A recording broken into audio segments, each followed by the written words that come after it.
The Lord of the Rings, Part 1, by J.R.R. Tolkien.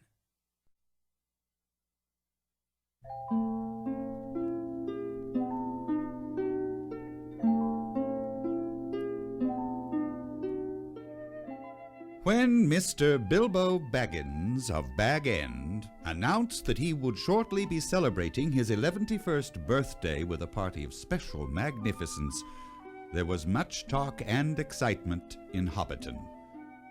Bilbo was very rich and very peculiar, and had been the wonder of the Shire for 60 years, ever since his remarkable disappearance and unexpected return.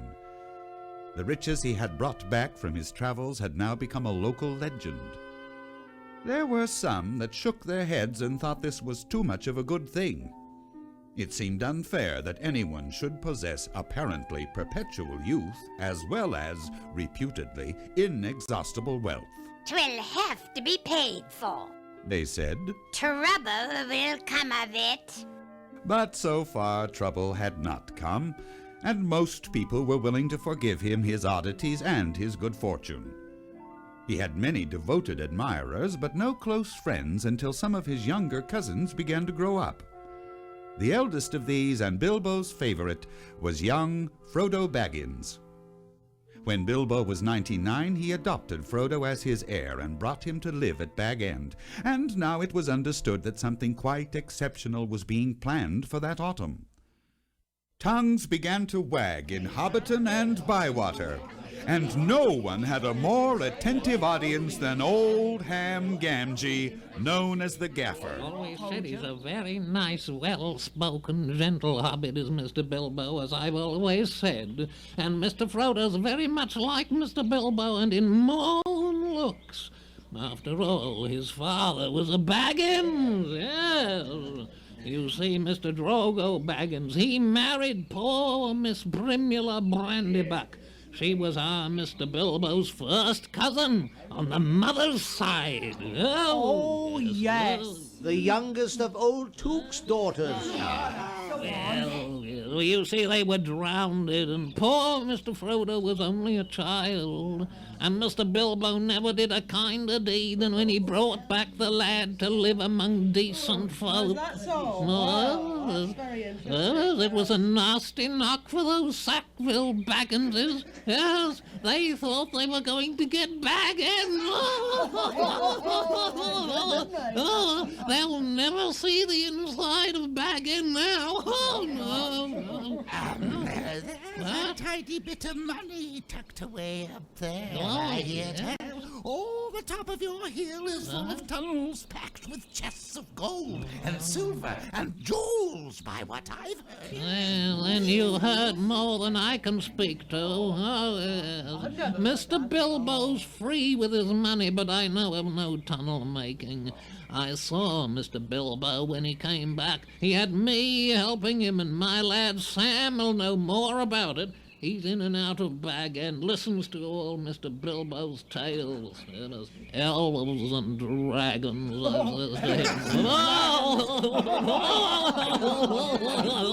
Cabbages and potatoes are better for me and you. Don't go getting mixed up in the business of your betters, or you'll land in trouble too big for you, I says.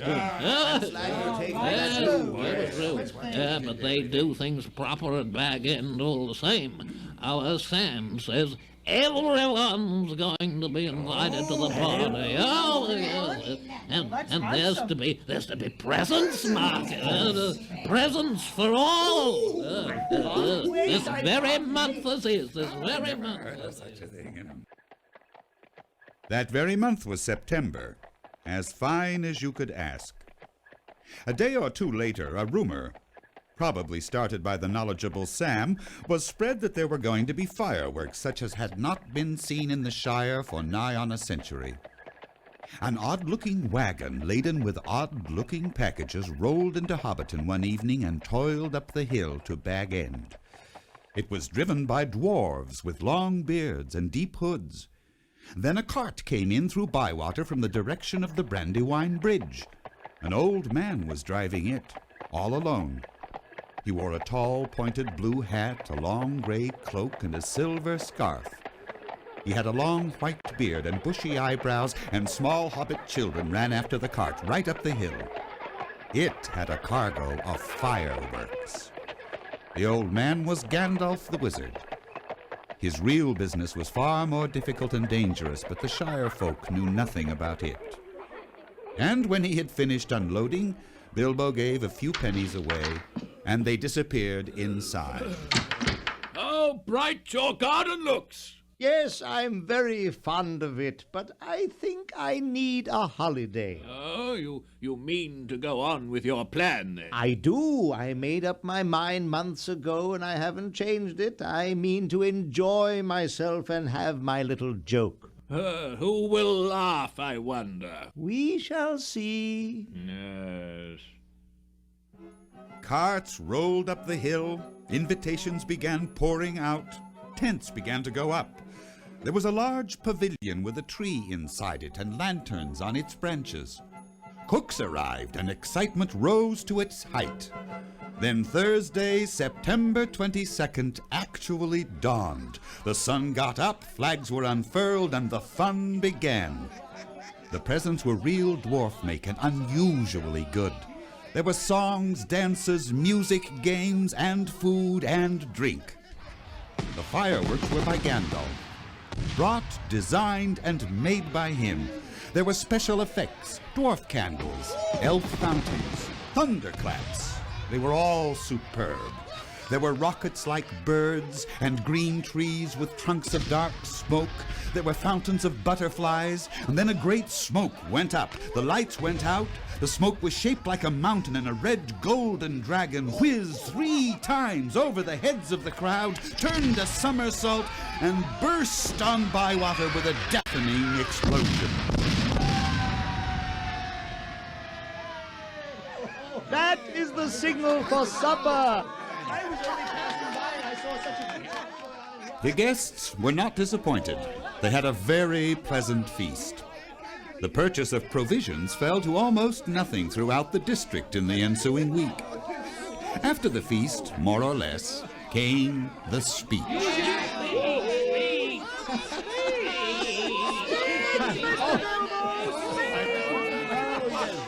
My dear people, my dear Bagginses and Buffins, my dear Grubs, Chubs, and Brandybucks, I am 11-1 today. I hope you are all enjoying yourselves as much as I am.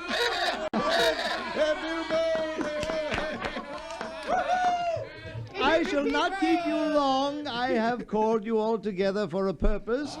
Indeed, for 3 purposes. First, to tell you that I am immensely fond of you all, and that 11-1 years is too short a time to live among such excellent and admirable hobbits. I don't know half of you half as well as I should like, and I like less than half of you half as well as you deserve. Secondly, to celebrate my birthday, I should say our birthday, for it is, of course, also the birthday of my heir and nephew, Frodo.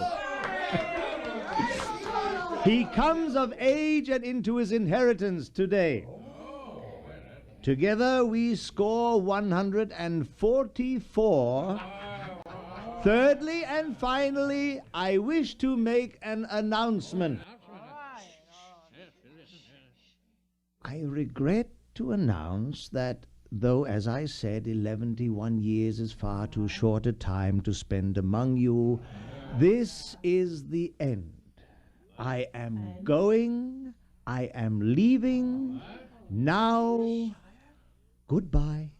Bilbo stepped down from his chair under the illuminated tree and vanished. There was a blinding flash of light, and when they opened their eyes, Bilbo was nowhere to be seen. 144 flabbergasted hobbits began to talk at once. Frodo was the only one present who had said nothing. He sat silent beside Bilbo's empty chair. He felt deeply troubled. He realized suddenly that he loved the old hobbit dearly. He gave orders for more wine to be served, drained his own glass silently to the health of Bilbo, and slipped out of the pavilion. As for Bilbo Baggins, he had been fingering his magic golden ring which he had kept secret for so many years. After he slipped it on his finger, he was never seen by any hobbit in Hobbiton again. He walked back to his hole, took off his party clothes, put on some old untidy garments, and fastened round his waist a worn leather belt. On it he hung a short sword, and from a locked drawer, smelling of mothballs, took out an old cloak and hood. He then went to his study, stuffed a leather-bound manuscript into a heavy bag, and picked up a large envelope. Into the envelope he slipped his golden ring and its fine chain, sealed it, and addressed it to Frodo. At first he put it on the mantelpiece, but suddenly he removed it and stuck it in his pocket. At that moment the door opened and Gandalf came quickly in. Hello. I wondered if you would turn up. I'm glad to find you visible.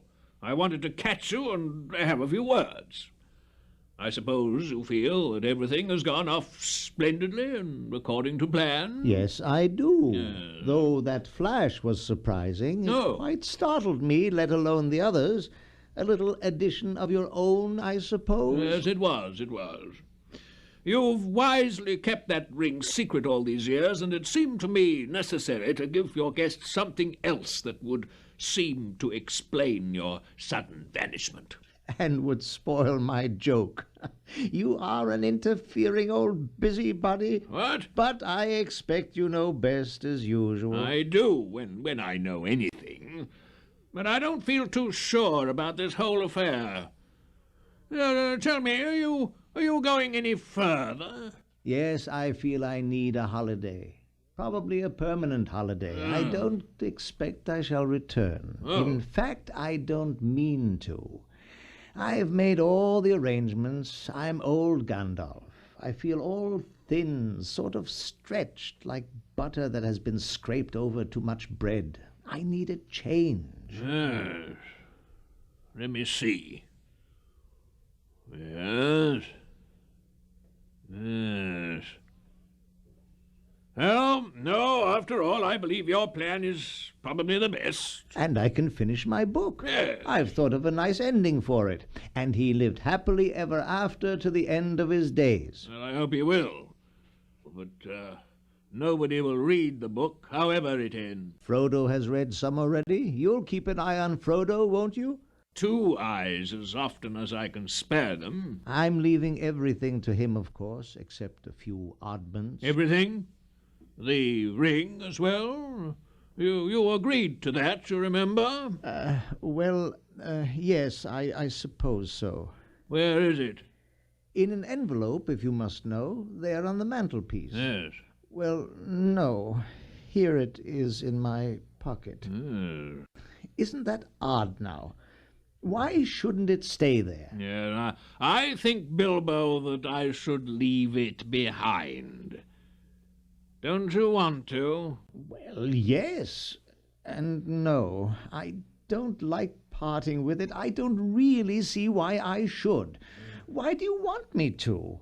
You've always badgered me about the ring. I had to badger you. I wanted the truth. Magic rings are, well, they're magical. And they're rare and important. I was professionally interested in the ring, you may say, and, well, I still am. Also, I think you've had it quite long enough. You won't need it any more, Bilbo, unless I'm quite mistaken. Why not?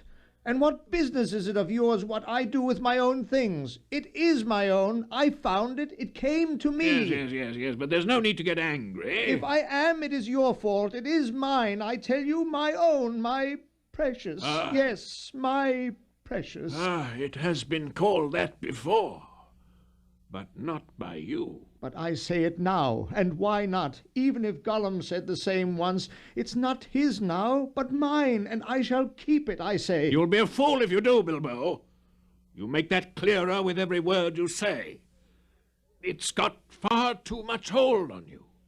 Let it go, and then you can go yourself and be free. I'll do as I choose and go as I please. Now, my dear Hobbit, all your long life we've been friends, and you owe me something. Come, do as you promised. Give it up. Well, if you want my ring yourself, say so. What? But you won't get it. I won't give my precious away, I tell you. Take your hand from your sword, Bilbo. It'll be my turn to get angry soon. If you say that again, I shall. Then you'll see Gandalf the Grey uncloaked. I don't know what has come over you, Gandalf. You have never been like this before. It is mine, isn't it? Gollum would have killed me if I hadn't kept it. I'm not a thief, whatever he said. I have never called you one, and I'm not trying to rob you either. I wish you'd trust me as you used to. I'm sorry. And yet it would be a relief not to be bothered with it any more. It has been growing on my mind lately. Sometimes I have felt it was like an eye looking at me. I tried locking it up, but I found I couldn't rest without it in my pocket. And I don't seem to be able to make up my mind. Yes, then trust mine. It is quite made up. Go away and leave it behind. Stop possessing it. Give it to Frodo, and I'll look after him. All right, I will. After all, that's what this party business was all about, really. It would be a pity to waste all my preparations. And now I really must be starting. You still got the ring in your pocket. Well, so I have. And my will and all the other documents, too. You'd better take it and deliver it for me. No, don't give the ring to me. Put it on the mantelpiece. It'll be safe enough there till Frodo comes. I shall wait for him. Huh? Huh? There. Is everything ready? Packed and labeled? Then let's start. What fun to be off again, off on the road with dwarves. Goodbye. Goodbye. Goodbye, Gandalf. Goodbye for the present, Bilbo. Take care of yourself. Goodbye, my dear Bilbo, until our next meeting.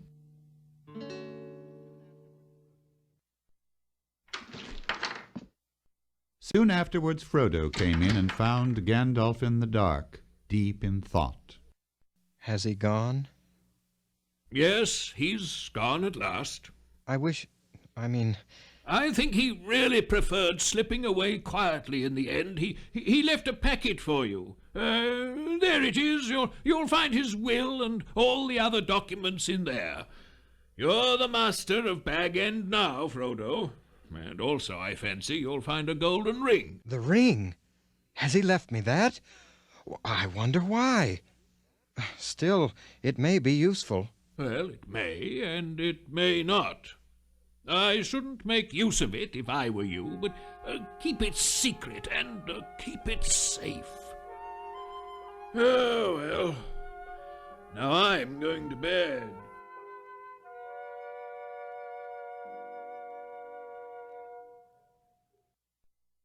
One by one the guests rolled away in carriages. The night slowly passed. The sun rose and morning went on again.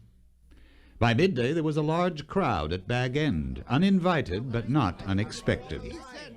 Frodo's reply to all inquiries was, Mr. Bilbo Baggins has gone away, as far as I know, for good. Well, just wait. Frodo invited some of the visitors inside, as Bilbo had left messages for them. Inside the hall there was piled a large assortment of parcels and small articles of furniture. On every article there was a label tied. There were several labels of this sort. For Adelard took, for his very own from Bilbo, an umbrella. For Dora Baggins, in memory of a long correspondence with love from Bilbo, a waste paper basket. For Lobelia Sackville Baggins, an empty case for all the silver spoons she took before. 2 sacks of potatoes for old Gaffer Gamgee. A dozen bottles of old vineyards for old Rory Brandybuck. And a leather-bound folio. Frodo had a very trying time that afternoon. The road to Bag End was blocked with barrows and handcarts, and Frodo left his friend Merry Brandybuck to keep an eye on things. There has to be some order. Order. I've been waiting here, waiting. I demand to see Frodo. He is indisposed. Well, He's I don't resting. understand this. Hiding, you mean? Anyway, we want to see him, and we mean to see him. Spoons, indeed. After waiting 60 years. Fiddlesticks. Aha, there you are. You? Still here? Only one thing is clear to me, and that is you are doing exceedingly well out of all this. Yes. I insist on seeing the well. And so do I. By all means, there. Let me see. Spoiled again. You'll live to regret it, young fella. And you, Mary, you're no Baggins. You're a Brandybuck. That's right. How dare you? Lock up and don't open up to anyone, even if they bring a battering ram. Lobelia again, most likely. If you don't let me in, Frodo, I shall blow your door right down your hole and out through the hill. My dear Gandalf! Oh, half a minute. Oh, there, come in. Come in. Oh, I thought it was Lobelia. I nearly tried on Bilbo's ring. I long to disappear. Oh, don't do that. Do be careful of that ring, Frodo. In fact, it's about that I've come to say a last word. Keep it safe, and keep it secret, and use it seldom or not at all. At least not to cause talk. You're very mysterious. What are you afraid of? I'm not certain, so I'll say no more. I may be able to tell you something when I come back. I'm going off at once. So this is goodbye for the present.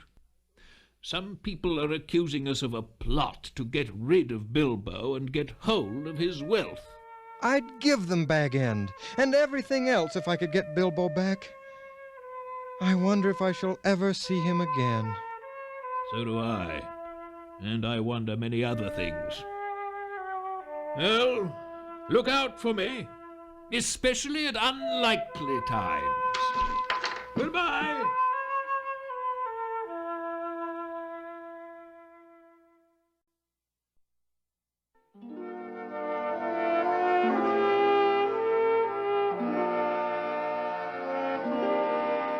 As time went on, people began to notice that Frodo also showed signs of good preservation.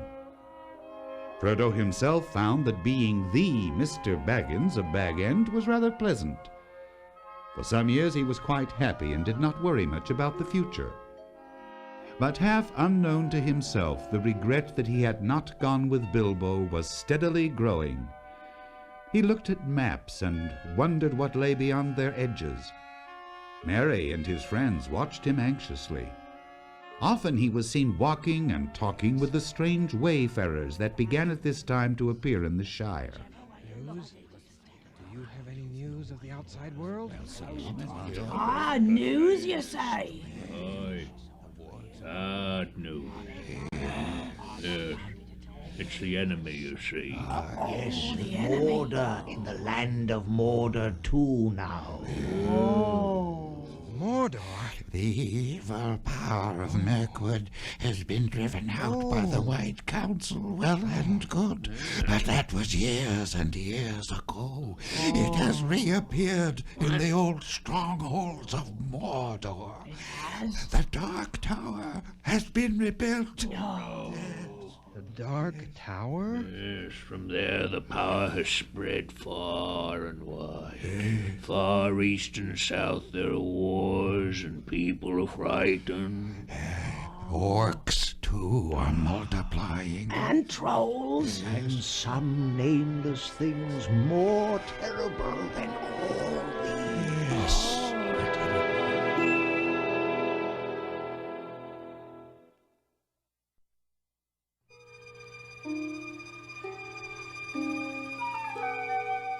It was just about this time of year that Gandalf reappeared after his long absence. The ring, you say, is dangerous? In what way? It's far more powerful than ever I dared to think at first. So powerful that in the end it would utterly overcome anyone of mortal race who possessed it. It would possess him. You see, in Eregion, long ago, many elven rings were made, magic rings, as you call them, and they were, of course, of various kinds. But the great rings, the rings of power, they were perilous. A mortal, Frodo, who keeps one of the great rings, does not die. But he doesn't grow old or obtain more life. He merely continues until at the last every minute is a weariness. And if he often uses the ring to make himself invisible, he fades. He becomes, in the end, invisible permanently, and walks in the twilight under the eye of the dark power that rules the ring. How long have you known this? Known? I've known much that only the wise know, Frodo, but if you mean known about this ring, well, I still don't know, one might say. There is a last test to make. Give me the ring for a moment. Well, all right. There. Now, can you see any markings on it? No, there are none. It's quite plain, and it never shows a sign of scratch or wear. Well then, look. No, not in the fire. No, give me the tongs. Get it out. Out. Wait. Draw the curtains. Close the shutters. Who's out there? Only Sam doing the garden. Now, take it out of the fire with the tongs. Yeah, go on, take it. It's quite cool. There, see? Now hold it up and look closely. There are fiery letters running along the ring, inside and outside. They're so bright, and yet as if from far away. I can't read them. Yes, the letters are Elvish, but the language is that of Mordor, which I won't utter here. Close enough, it says, 1 ring to rule them all, 1 ring to find them, 1 ring to bring them all, and in the darkness bind them. This, Frodo, is the Master Ring, the 1 ring to rule them all. This is the 1 ring that he lost many ages ago to the weakening of his power. The Dark Lord on his dark throne in the land of Mordor greatly desires it, but he must not get it. This is the ring? The rumors that you've heard are true. Sauron the Great, the Dark Lord, has arisen again and returned to his ancient fastness in the Dark Tower of Mordor.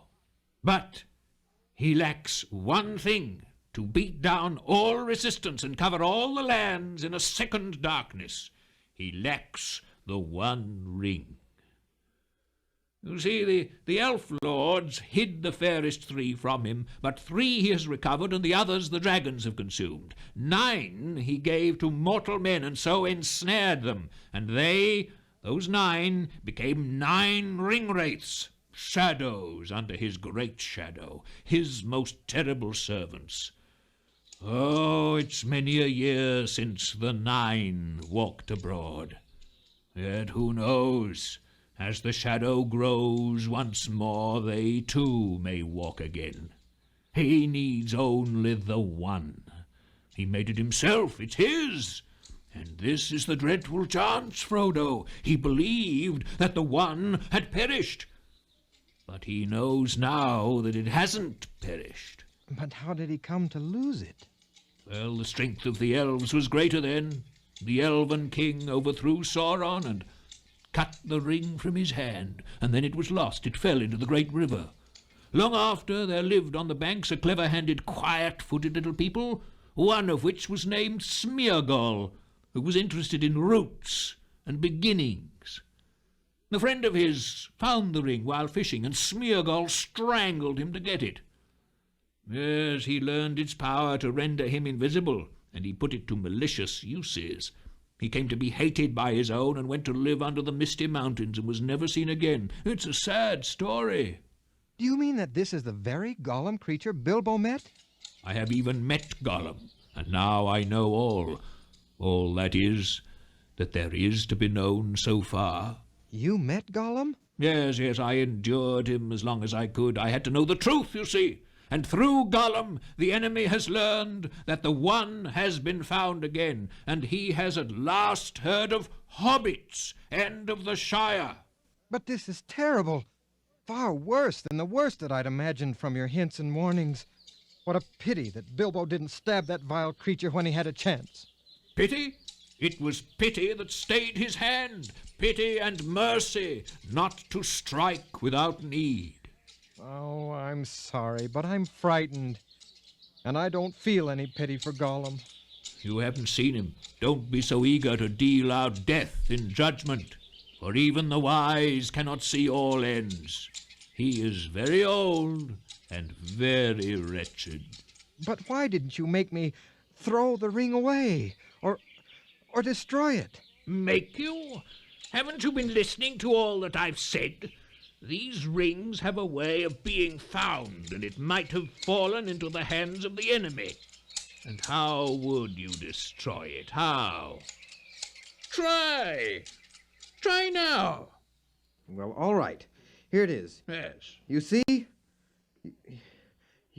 Yes? Why, I can't even throw it away. Yes, you see. Already you too now can't let it go, nor will to damage it. No, Frodo, even if you were to be strong enough to strike it with a sledgehammer, it would make no dint in it. It can't be unmade by your hands or by mine. Then we shall never be able to lose it. Well, there is only one way. Oh, what is that? To find the cracks of doom in the depths of Orodruin, the Fire Mountain, and cast the ring in there if you really wish to destroy it and to put it beyond the grasp of the enemy forever. I'm not made for perilous quests. I wish I had never seen this ring. Why was I chosen for it? Here, you take the ring. No! With that power I should have power too great and terrible, and over me the ring would gain a power still greater and more deadly. No, don't tempt me. For I don't wish to become like the Dark Lord himself. I dare not take it, not even to keep it safe, unused. The wish to wield it, you see, at first in pity, and the desire to do good would be too great for my strength, and great perils lie before me. So now the decision lies with you. Me? I'll help you bear this burden as long as it's yours to bear.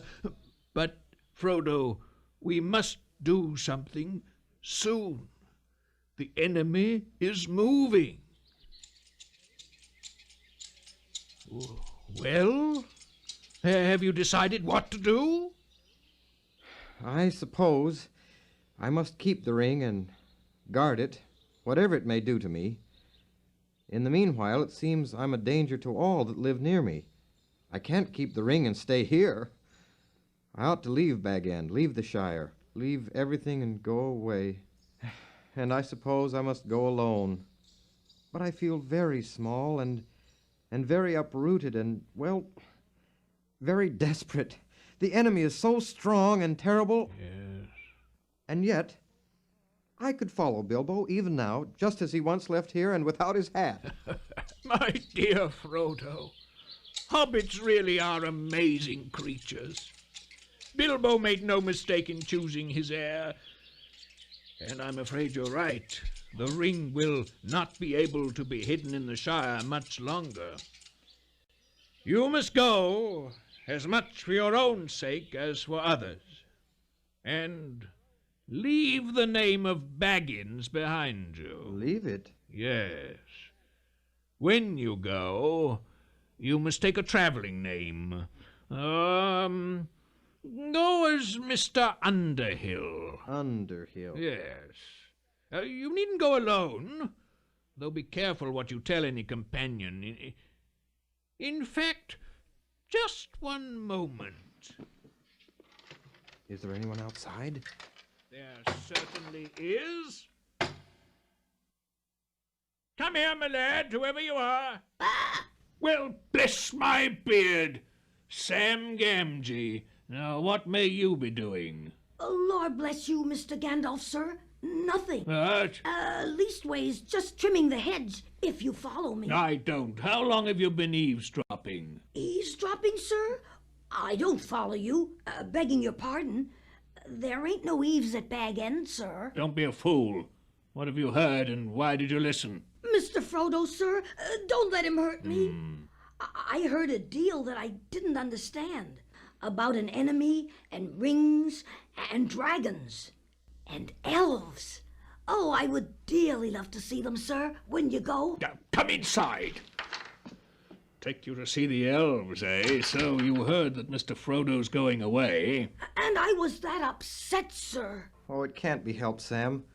But if you really care about me, you will keep it a dead secret, or Gandalf will turn you into a spotted toad. Oh, sir! Get up, Sam.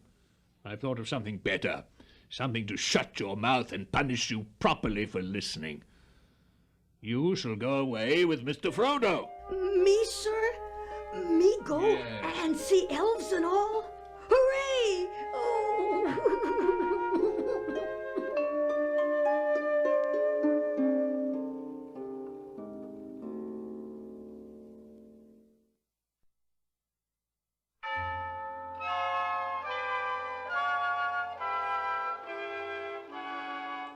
One summer's evening, an astonishing piece of news reached the Ivy Bush and the Green Dragon Inns. Giants and other portents were forgotten for more important matters. Mr. Frodo was selling Bag End. Indeed, he had already sold it to the Sackville Bagginses. Has anything happened? Well, no, but I've heard something that's made me anxious and needs looking into. I think you should get off at once. Oh. I shall come back immediately or send word, but be more careful than ever, especially of the ring. Let me impress on you once more, don't use it. But Bilbo's birthday came and went, and still Gandalf did not return. The morning after the birthday party, Mary took charge of one of the carts piled with Frodo's furniture and drove off with Fatty Bolger. Sam and Pippin and Frodo followed later when it was dusk. Gandalf still had not arrived back, but someone else came out of the dusk just as they were making their way silently through the meadows.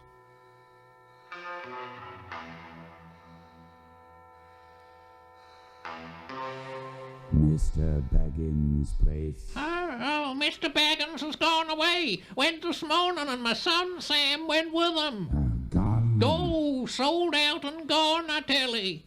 Now, why would that be, I wonder? Why? Why, it's none of my business or yourn.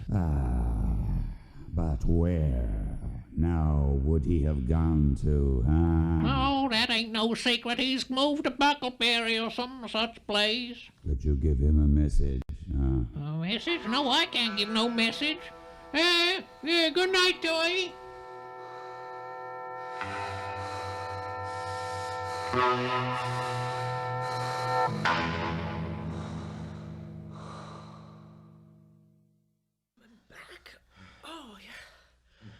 Oh, this is warm work. The road goes on forever. It's high time for lunch. Look, there's the end of the Shire back there. I've spent all my life there and now I'm leaving it. The road goes ever on and on, down from the door where it began. Now far ahead the road has gone, and I must follow if I can, pursuing it with weary feet until it joins some larger way where many paths and errands meet. And whither then, I cannot say. That sounds like a bit of Bilbo's rhyming. Or is it one of your imitations? It doesn't sound altogether encouraging. Oh, I don't know. It came to me then as if I were making it up, but I may have heard it long ago. It reminds me of Bilbo.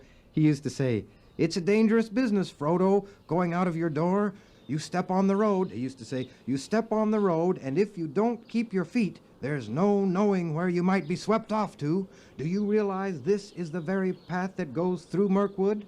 And if you let it, it might take you to the Lonely Mountain." Well, the road won't sweep me anywhere for an hour at least. Oh, let's sit here a while. Listen.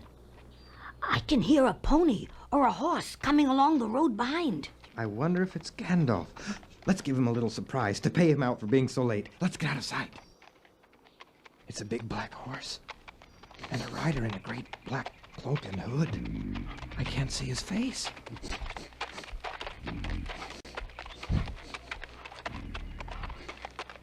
Why don't I use the ring? I'm still in the Shire. Yes, I'll... Oh, that's very disturbing. And bless me if he hasn't gone off into the wood. I felt certain he was smelling for me. But what has one of the big people got to do with us? And what is he doing in this part of the world? Oh, I wish I'd waited for Gandalf. But that might have made things worse. All right, Cousin Frodo, you can keep your secret, but I want a bite and a nap. Though I don't think we should stop here. Yes, Buckland is still miles away.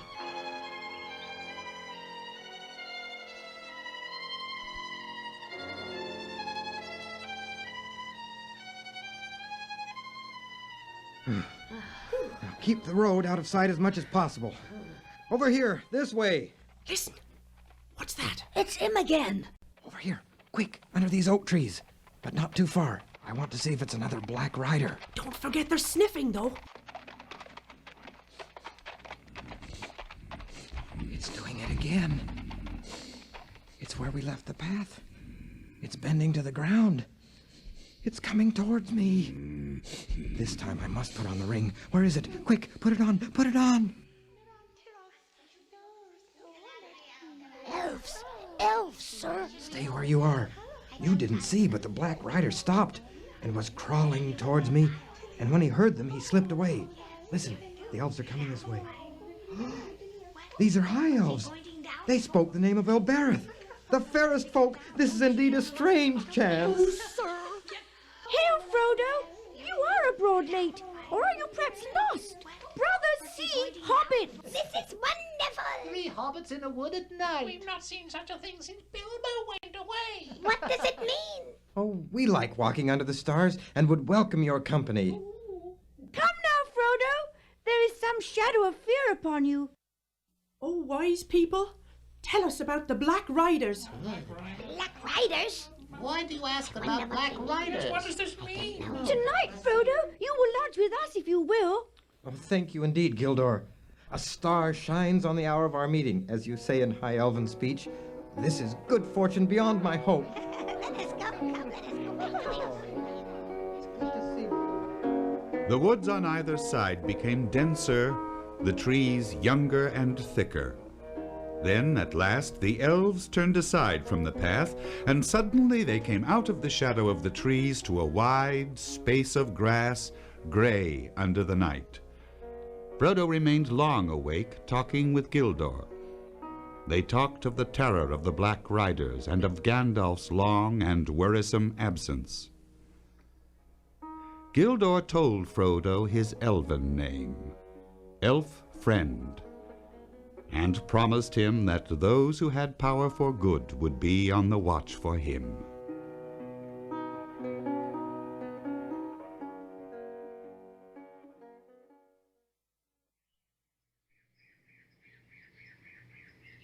In the morning, Frodo and his companions woke strangely refreshed. There was no sign of the elves. Come on, you two. If we're going to toil through bog and briar, let's go now. Look, on that hill. A horse. A rider stood beside it. Quick, into the bushes and away. Going on wasn't easy. They had packs to carry, and the bushes and brambles were reluctant to let them through. They reached a stream, and after refreshing themselves with the clear drink, pale golden in color, with which the elves had filled their water bottles, they soon were laughing and singing on their way.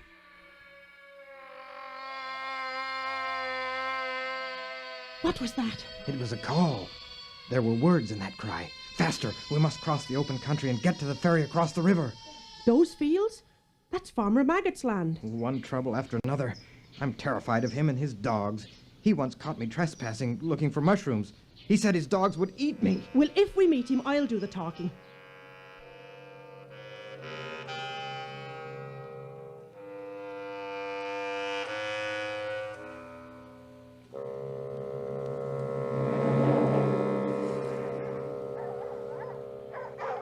Grip, Fang, Wolf, come on, lads. Good afternoon, Mr. Maggot. Well, if it isn't Master Pippin. It's lucky I know you. There's some strange things going on today. This fellow was the most outlandish I've ever set eyes on. He won't cross my land without leave a second time, not if I can stop it. What fellow do you mean? Oh, you haven't seen him? He went up the land towards the causeway not a long while back. Perhaps you'll come along inside and we'll pass the news more comfortable like. I've a drop of good ale on tap. Let me introduce you to my friends, Mr. Frodo Baggins and... Baggins? Well, if that isn't queerer than ever, we must have a talk. And Sam Gamgee. Sam? Hello? Now come inside, all of you. Come on, come on. I just heard the name Baggins before you turned up. That fellow came riding on a big black horse in at the gate and right up to my door. Black horse? Yes. Now, what in the shire can he want? I thought to myself, well, when Grip came out, he put down his tail and bolted off like lightning. Baggins, have you seen Baggins? He asked in a queer voice. I felt a sort of shiver down my back. Be off, I said. There are no Bagginses here. Go by the road this time. Baggins is coming, he hissed at me. I wish to find him. If he passes, will you tell me? I'll come back with gold. No, you won't, I said. I called the dogs, but he spurred his great horse right at me and rode off towards the causeway like a bolt of thunder. Now, I'm not asking you to tell me anything you have a mind to keep to yourself. I can see you're in some kind of trouble. Yes, I'll get out our small wagon and drive you to the ferry. The mist's going to be thick tonight, and we'll hear anything on the road long before we meet it. Now let's have a spot of supper. Oh, thank you. It was 5 miles or more from Maggot's Lane to the ferry. The hobbits wrapped themselves up, but their ears were strained for any sound above the creak of the wheels. The wagon seemed slower than a snail to Frodo. Then they reached the entrance to Ferry Lane, and the wagon creaked to a halt. They were just beginning to scramble out when suddenly... Stay inside. I'll do the talking. You'd better be hidden, Mr. Frodo. Get down in the wagon and cover up with blankets. Black Rider'll have to ride over me to get near this wagon. Hello there! Now then, don't you come a step nearer. What are you wanting? Where are you going? I want Mr. Baggins. You seen him? Why, if it isn't Mr. Merry. Yes, of course. Who did you think it was? Mary, Mary, oh, I was beginning to wonder if we'd ever meet again, Why, Mary. bless me. Well, good night to you all. I'd best be turning home. All's well that ends well, though perhaps we shouldn't say that until we reach our own doors, eh? And Mr. Frodo, Mrs. Maggot put this up for Mr. Baggins with her compliment. For me? Oh, a basket of mushrooms. Well, I never. You remembered me after all.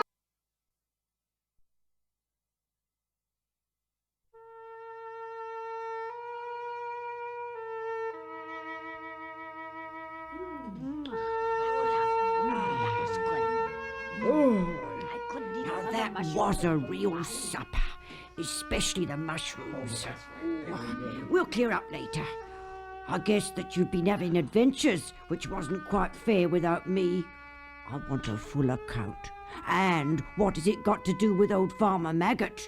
He sounded scared. Oh, you'd have been scared too if you'd been chased for 2 days by black riders. That's right. And what are they? They ride black horses. They followed us all the way here, even after we met the elves. Elves too? I still don't understand. What do you make of it all, Cousin Frodo? He's been very close. It's time he told us. Oh, is so it now? far, we've been given nothing better than Farmer Maggot's guess that it has something to do with old Bilbo's treasure. Oh, Maggot doesn't know anything, though it is a good guess as far as it goes.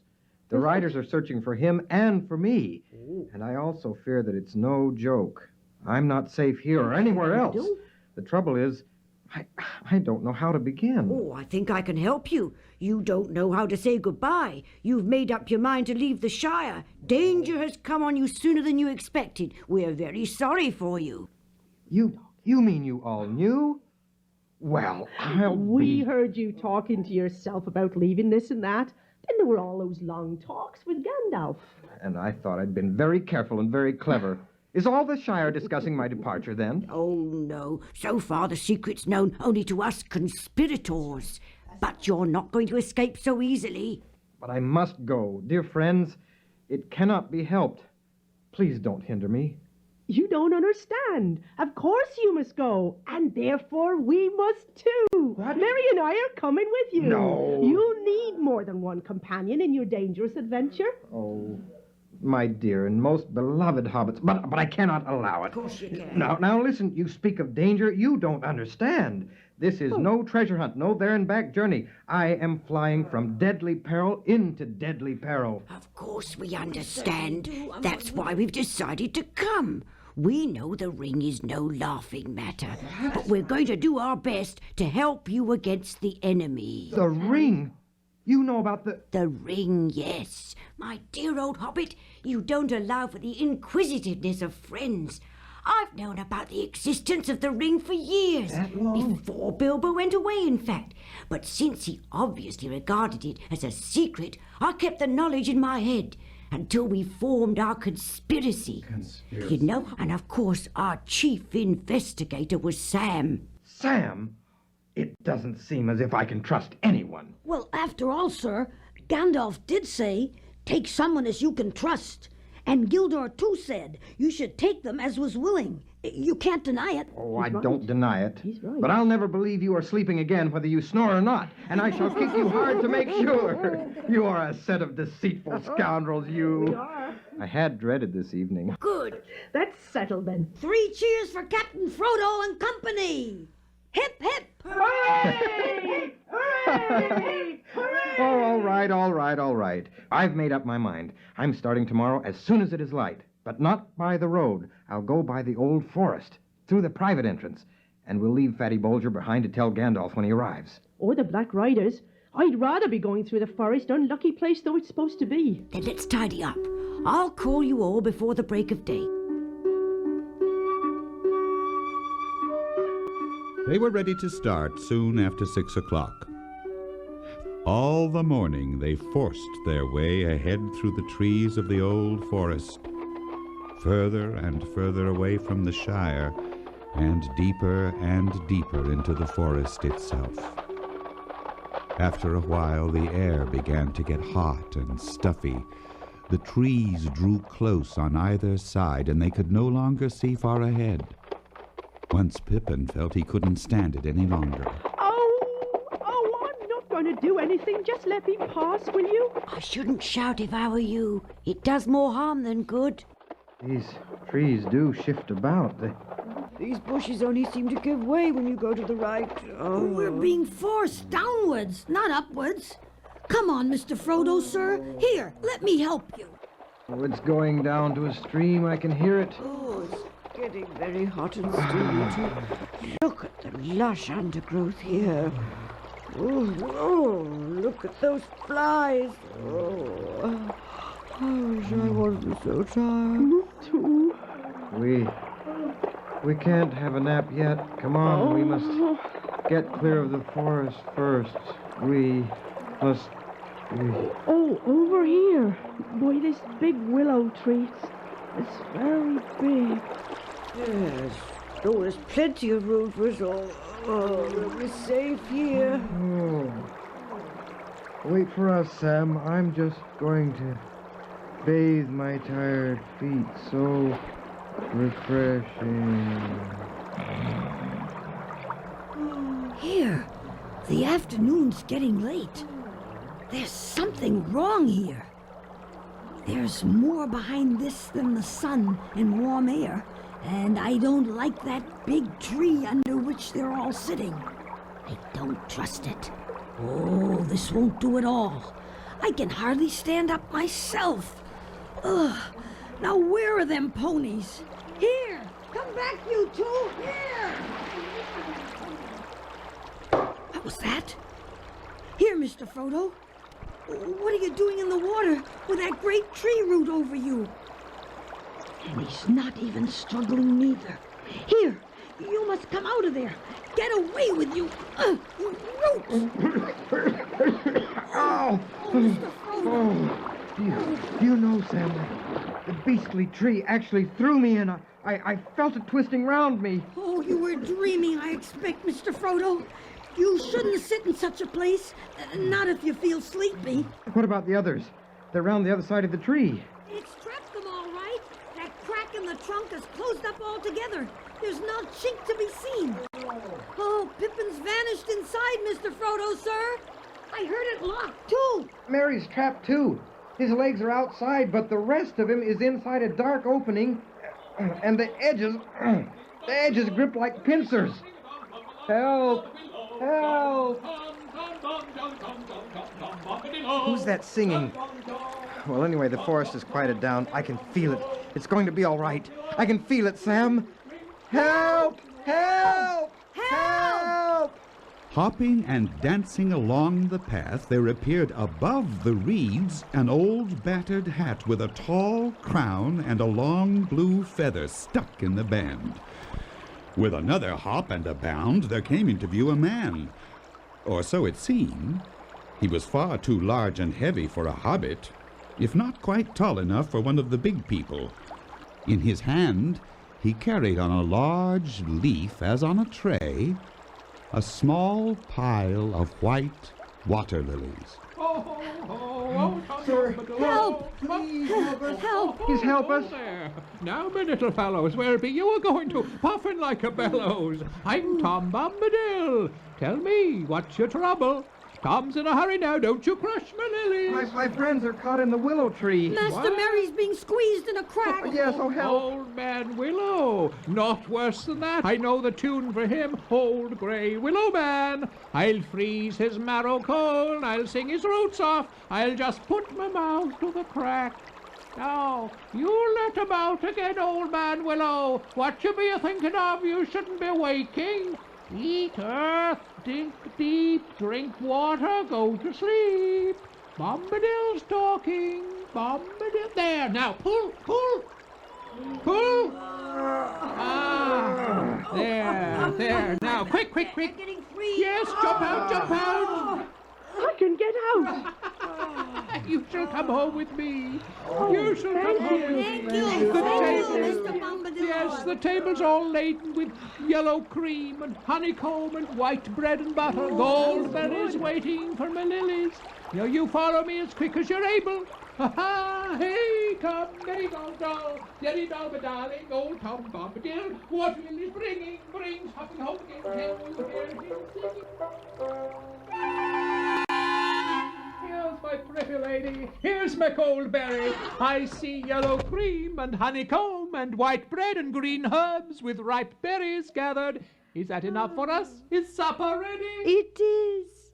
But the guests perhaps are not. Oh, Tom, your guests are tired and your head near forgotten. Come now, my merry friends, and Tom will refresh you. You shall clean grimy hands and wash weary faces. Cast off your muddy cloaks and comb out your tangles, then eat and drink long and merrily. Afterwards we'll sing together. Come along, everyone.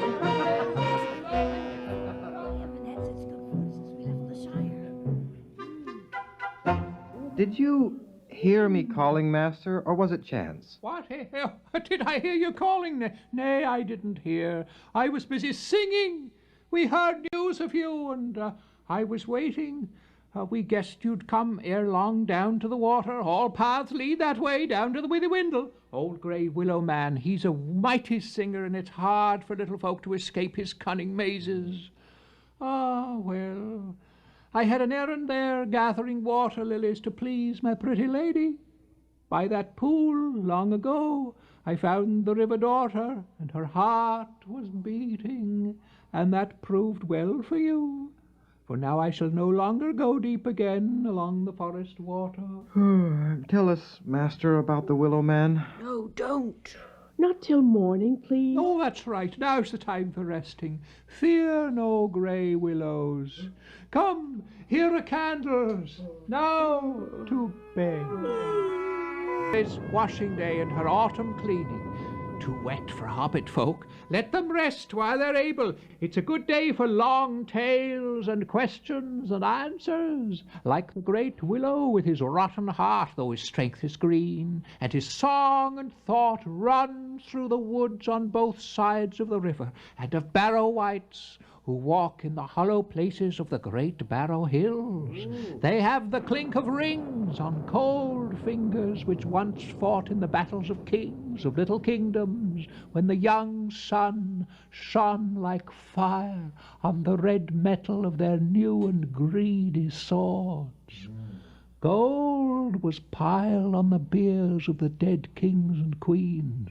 Mounds covered them, and the stone doors shut, and the grass grew over all.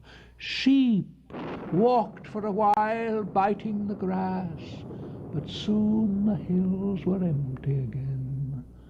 And then? Yes, keep on with your tales. Oh, well, my heart is a shadow. A shadow came out of dark places far away, and the bones were stirred in the mounds, and so the Barrow Wights walked in the mists, and the stone rings of the ancient towers grinned out of the ground like broken teeth in the moonlight.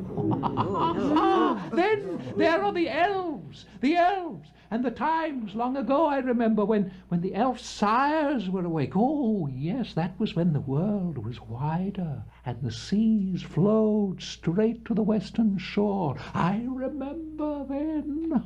Who are you, Master? What? What? Who am I? Don't you know my name yet?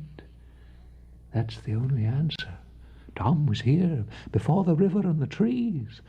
Tom remembers the first raindrop and the first acorn. He made paths before the big people and saw the little people arriving. He was here before the kings and the graves and the Barrow Wights. When the elves passed westward, Tom was already there. He knew the dark under the stars when it was fearless. Before the Dark Lord came from the outside.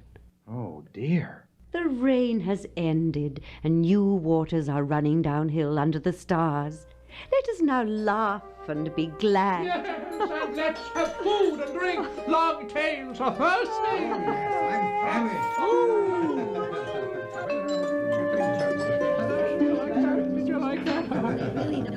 Now, Frodo. Frodo, show me the precious ring. My ring? Yes, yes. Yes, of course. Here, take it. Let's peep through it. Oh, and now on my finger. Oh, no. But he hasn't disappeared. It has no effect on him. Up into the air, and oh, there. It vanished. What have you done? Here it is, safe and sound. Are you sure it's the same ring? Here, let me try it. Frodo, are you... Where is he? Oh, come on, Frodo. Where be you a-going? Old Tom Bombadil's not as blind as that yet. Take off your golden ring. Your hand's more fair without it. Leave your game and sit down beside me. We must talk a while more and think about the morning. Tom must teach you the right road and keep your feet from wandering. The sun will shine tomorrow. Oh, I reckon it will, though I'm no weather master, and nor is aught that goes on two legs. Now you must sit here. I'll tell you the path to the East Road by avoiding the barrows. You'll have to mind your own business. No meddling with old stone or cold whites, unless you be strong folk with hearts that never falter. Though if you do stray near one of the barrows, you sing, Ho, Tom Bombadil, for our need is near us. Now you remember that. Remember that now. Ho, Tom Bombadil, for our need is near us. That's the words. You just sing that if by ill luck you fall into any danger tomorrow. Old Mary now, sing for us, my lady, sing. Oh, no, Tom Bombadil. Oh, no, Tom Bombadil.